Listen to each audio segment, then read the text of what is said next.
प्रधानमंत्री नरेंद्र मोदी ने विपक्ष पर बड़ा हमला बोला है। उन्होंने कहा कि विपक्ष संविधान की रक्षा का दावा सिर्फ सत्ता पाने की राजनीति है।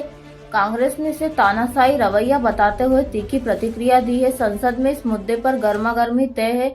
विपक्ष ने देशव्यापी विरोध की योजना बना ली है जो आने वाले चुनाव पर असर डाल सकती है। चुनाव आयोग ने राहुल गांधी को वोट चोरी के आरोपों पर 7 दिन का अल्टीमेटम दिया है। राहुल को सबूत या माफी दोनों में से एक देना होगा। कांग्रेस ने इसे लोकतंत्र पर हमला बताया है। संसद में इस मुद्दे पर जबरदस्त हंगामा हुआ। विपक्ष ने एकजुट होकर आयोग की निष्पक्षता पर सवाल उठाए। भारत और चीन के बीच उच्च स्तरीय सीमा वार्ता शुरू हुई। बीजिंग से आए विदेश मंत्री वांग यी ने अजित डोभाल से लंबी बातचीत की।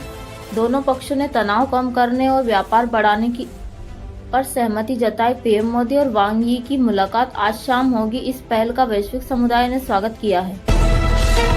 राष्ट्रीय सुरक्षा सलाहकार अजित डोभाल ने भारत चीन संबंधों में सुधार की सराहना की है। उन्होंने कहा कि सीमा पर शांति और सहयोग ही भविष्य का रास्ता है।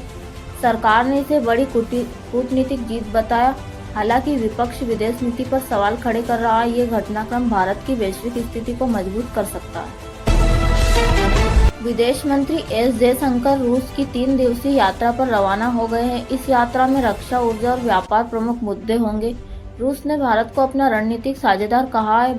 सरकार इसे बड़ी उपलब्धि मान रही है, लेकिन विपक्ष ने यात्रा के समय पर सवाल उठाए हैं। ये दौरा वैश्विक संतुलन में अहम साबित हो सकता है।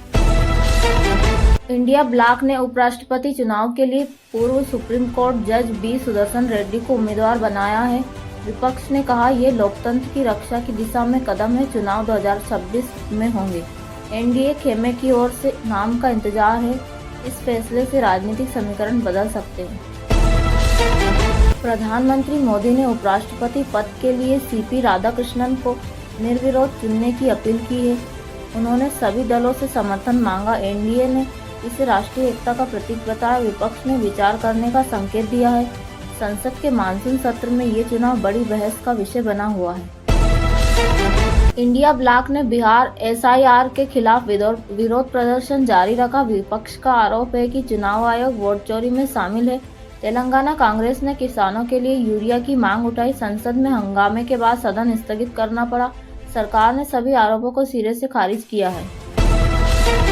राज्यसभा में खनन और खनिज बिल 2025 पर जमकर बहस हुई। विपक्ष ने इसे पर्यावरण विरोधी बताया। वहीं सरकार ने कहा यह विकास की दिशा में जरूरी कदम है।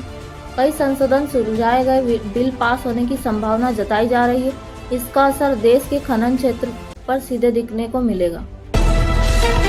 ट्रंप प्रशासन के टैरिफ खतरे से भारत की चिंता बढ़ गई है। निर्यात पर असर पड़ने का खतरा है। सरकार ने कूटनीतिक प्रयास तेज कर दिए हैं।